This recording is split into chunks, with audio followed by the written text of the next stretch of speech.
arkadaşlar pestilimizi kuruttuk tepsilerle ve kestik kare böyle.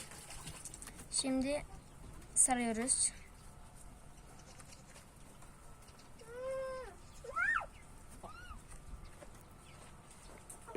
Sardıktan sonra böyle yerleştiriyoruz. Misafir geldiğinde kahvenin yanına koyuyoruz. Abone olmayı unutmayın. Görüşürüz.